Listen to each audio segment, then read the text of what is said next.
tag, Kenny, I'm coming! Cartman's going after Kenny! Run him over! Hey, fellas! Fellas, I still didn't get an invite! Cartman's over here! He's over here! Fellas? We're gonna check out Marathon. I want to see what they're trying to concoct. I think I also want to see how similar they're going to make it very Destiny-like, because I feel like it's similar. Obviously, they're going to make it similar. So yeah, we're going to see how that goes. Cores are powerful standalone perks that can be used in combination with each other to shift the gameplay style of your runner kit.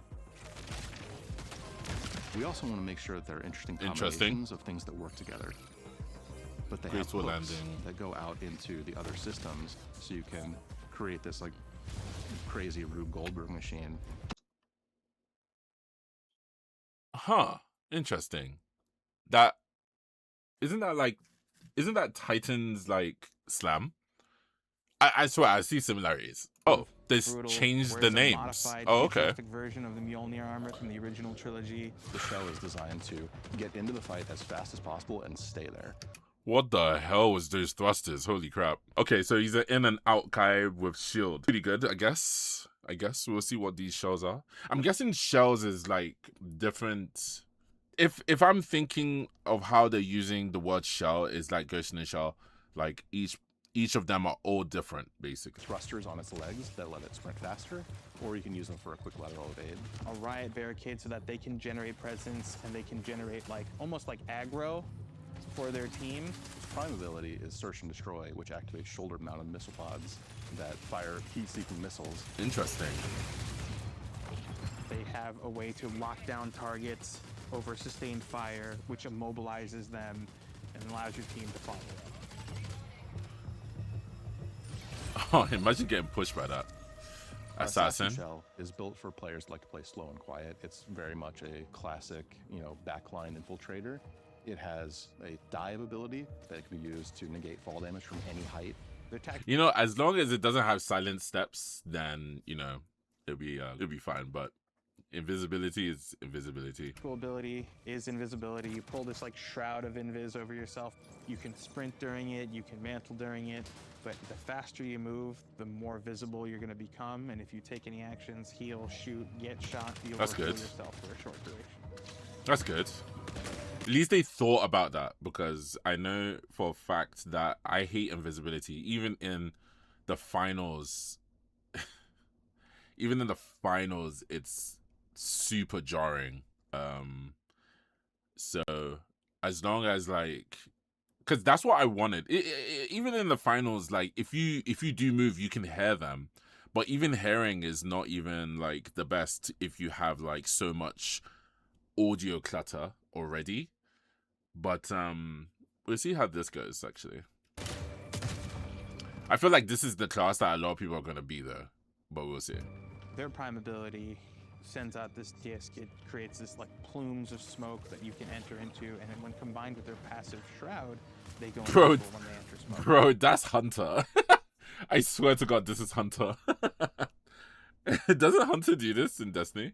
The whole thing here is be invisible, be sneaky, and then enshroud the world in smoke. Okay. Recon. Originally, Recon was called internally Fun Police. That wasn't really this is the core kind of fantasy. Black something? Can't remember. People down. It's about playing detective. Blackbird. If you want to find all the assassin shells, to be honest, the names, them renaming each shell is a lot more better than what they called them previously. These ones make sense. Each of them makes sense. You can call them what they are. It makes total sense. Having Blackbeard and all that. I mean, Blackbird and all that. It just didn't make sense. This makes total sense. So on the map, Recon is the shell you want to use. It comes with a tracker drone that you can toss out a little spider friend that crawls along the ground and will track towards enemies and explode. And that explosion overheats the target. That's so strong. Move, they can't sprint, they're taking tick damage, and they help you lock down a target so you can pursue them. And for their prime, Recon has... That spider better not have too much HP. That's basically it. It better like it has to die with like 2 shots. Helmet that splits open and they tap in these tool key codes. It opens up and pulses and it sends out this like wave that detects both AI and players and marks them for you. And when you break the shield of somebody as a recon shell, they leave holographic footprints behind. So even if they run away, you can follow that trail and they'll lead right to them.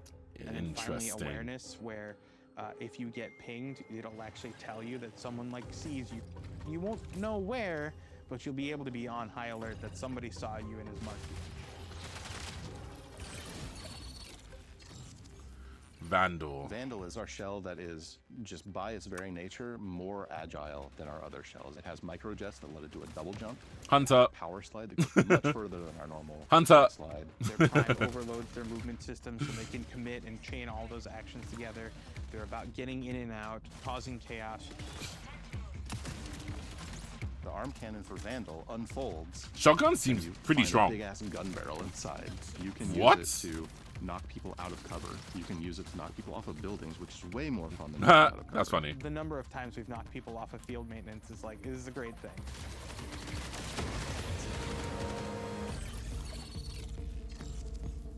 Marathon is a game that is all about finding the best stuff on the map. So we felt like we needed to have a shell that Oh my god, this is Loba, bro. This is Loba. Oh Jesus, this is Loba. Are you gonna say that we can see loot? Oh, this is definitely going to be the character that people are gonna be. 100%. for the loot goblin fantasy, that is Thief to a T. Thief's trade ability is that tray visor, where you flip down your visor, you can see containers through walls, you can see enemies that are within line of sight. Their prime is pickpocket drone. What? Where they deploy this like elegant origami mechanicalized butterfly. There has to be a range. There's no way you can see this from far. Unless they do it like Loba, where she can see it from far away, right? But it's like 5 seconds, right? Then cool. But don't tell me it's 30 seconds. Has like a mechanical whip that it can send out and that knocks loot out Oh. of both players and AI. And you it can takes it. suck that loot back up with the same whip. Or you can use it for recon. You can fly around, you can ping, those pings are shared to your squad. The Thief shell also has a built-in grappling. That's funny. If you look right here, you can see that that's the storage. You can put up to 8 things on this thing, right? And it also has, on the other side from here, you can see it has a shield and health. Maybe it's saying the shield and health of the person that you tagged, or shield and health of the actual contraption, or ourselves. So this is basically crypto. Oh no! Actually, in the middle it shows the health of this contraption. Don't know what the power is. It might be how long it can stay up, but yeah. Embedded right in the forearm, you shoot out a dart. Mid-flight, it unfolds into this propeller that pulls you along and you can swing away to safety. Where's TD? Because he needs to see this. That means there's a lot of verticality in this game. That means you have to look up, down, left, right, center. Whoo! Goddamn. The recharge rate for their grapple and their base handling and stats will go up as you fill the backpack. So the idea is to become a loot goblin, right? Steal as much as you can and get... Say that again? Handling and stats will go up as you fill the backpack. So the idea is to become a loot goblin. So the more you goop, the more your cooldowns are reduced. You know what? I'm not gonna lie. That's actually a funny idea. That's a good idea. That's good for the loot goblins, man. I can't lie. As much as you can and get out.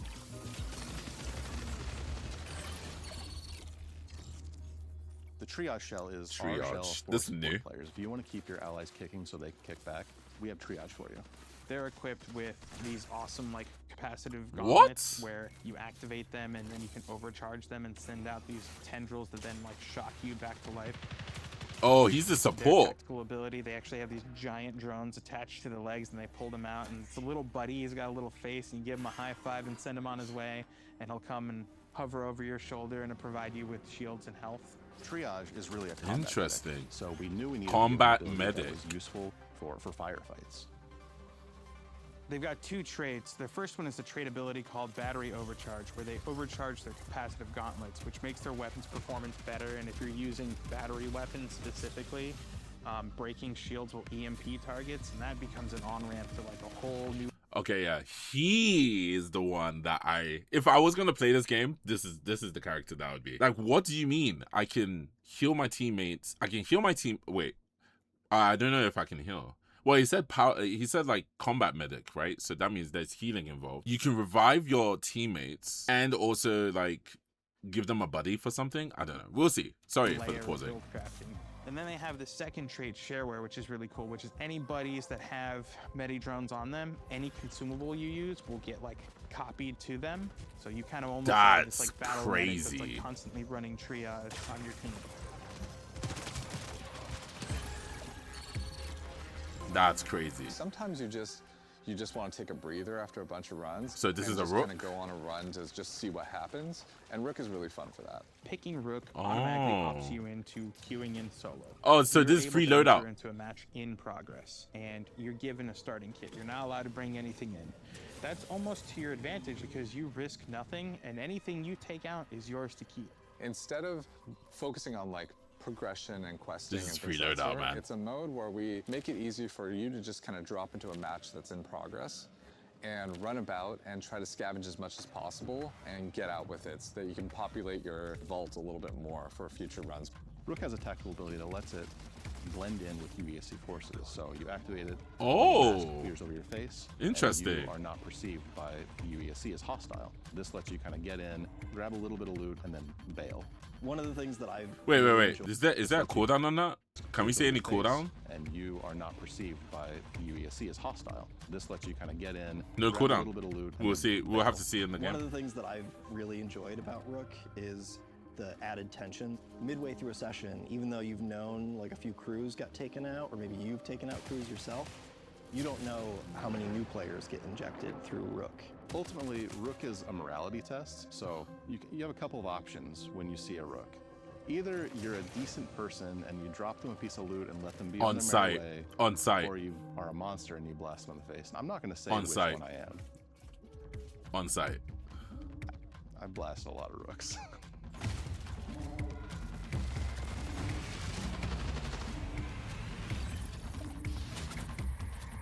Wait, is this it? From my synopsis from this, right, is that actually I'm gonna be real, yeah. I'm gonna be very real. If they launched the way they launched previously, this game would have died instantaneously. But because of the updates that they've done and what they've shown and what they had to get out of their asses so fucking hard, it shows that this has something, you know.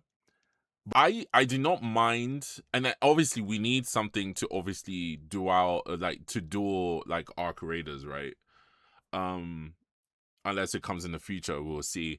But I feel like what people will like about this is that I know that there's a lot of people that don't like that third person angle of what Arc Raiders does. Like, they like this first person. They are more in tune with this first person kind of aspect, right? And I think this will give the ones that don't like Arc Raiders a chance to actually have something the same as Arc Raiders, but in a first person view. And I guess this one is also very sectioning because you're now a certain class that you're going into these maps.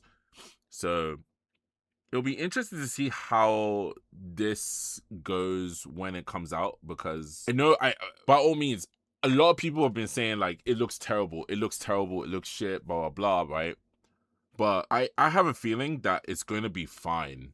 It's not going to be like wow, but I think it's going to be fine at some aspects, right? My worry about this is that there's going to be like certain classes that people are going to be, you're going to be like, look, we need what is it? Not a thief, but we need a assassin. Or no, we need a thief. Then we also need like the Recon, right? So that we can see our enemies and this and that. So I feel like there's going to be like certain plays that they're going to be into this game. But if they don't know that people are actually gonna find like the suitable 3-stack, then they're smoking something. Cause bruh, like how do you not, like I can see it already. Anyways, thank you very much for watching the video, and yeah, if you haven't subscribed, please subscribe, like, comment what you think about Marathon and how it's going to kind of be with the competition of Arc Raiders. But yeah, please comment down below. I want to know everyone's opinion about how this game is going to land. So, but yeah, I'll see you guys later. Peace.